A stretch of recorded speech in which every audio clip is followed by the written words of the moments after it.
The Qur'an is a series of revelations over 20-some years.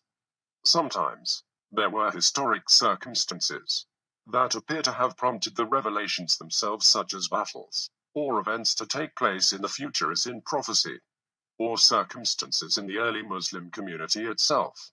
The Qur'an was sometimes revealed to respond to various events and incidents.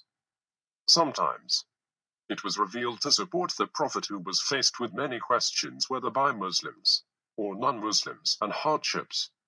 Other times was revealed for legislation and for putting rules to govern the social, economical, and political life of Muslims.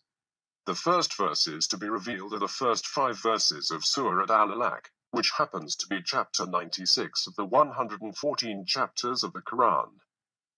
It was never meant to be read from a storyline like, say, a modern author today would compose. This is important to know that, had a human being composed it, there probably would likely have been a constitent storyline. Some books in the Bible are also not purely chronologically arranged in themselves, but compiled revelations and likely arranged later, scribing during the life of Prophet Muhammad, peace be upon him. The revelation scribes wrote down the Qur'an, according to the order of Prophet Muhammad, peace be upon him, on pieces of cloth, leather, bones, and stones. Its verses were ordered and arranged according to God's inspiration. At the beginning, it was not gathered in one book.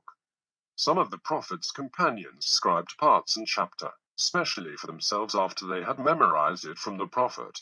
As the Qur'an was being revealed, the Prophet Muhammad made special arrangements to ensure that it was written down. Although the Prophet Muhammad himself could neither read nor write, he dictated the verses orally, and instructed scribes to mark down the revelation on whatever materials were available, like tree branches, stones, leather, and bones. The scribes would then read the writing back to the Prophet, who would check it for mistakes. With each new verse that was revealed, the Prophet Muhammad also dictated its placement within the growing body of text. When the Prophet Muhammad died, the Qur'an has been fully written down. It was not in book form, however. It was recorded on different parchments and materials, held in the possession of the companions of the Prophet. After the death of the Prophet Muhammad, the entire Qur'an continued to be remembered in the hearts of the early Muslims. Hundreds of the early companions of the Prophet had memorized the entire revelation, and Muslims daily recited large portions of the text from memory. Many of the early Muslims also had personal written copies of the Qur'an, recorded on various materials. After Prophet death, Zayd ibn Thabit gathered the Qur'an in one book. He was charged to do this by Abu Bakr.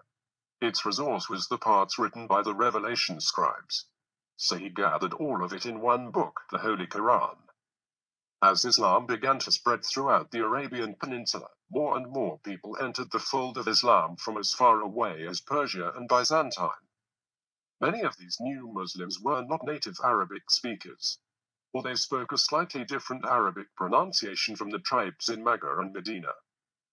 People began to dispute about which pronunciations were most correct.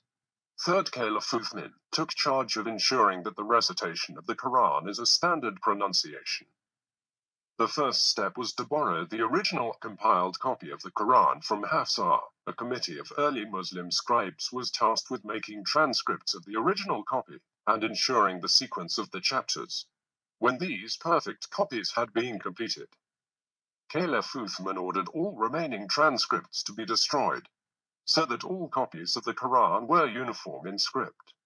All Qur'ans available in the world today are exactly identical to the Uthmani version, which was completed less than 20 years after the death of Prophet Muhammad. Later, some minor improvements were made in the Arabic script, adding dots and diacritical marks to make it easier for non-Arabs to read. However, the text of the Qur'an has remained the same. Please subscribe to our channel. Kindly like, share and comment on our videos. If anyone benefits because of your like and share, then God may provide you with unlimited reward, which is called Sadaqat al-Jariyah in Islam. Sadaqat al-Jariyah is continuous rewards received for good actions, deeds, and spreading knowledge. It is a gift that not only benefits us in this life, but also benefits us and our loved ones in the hereafter.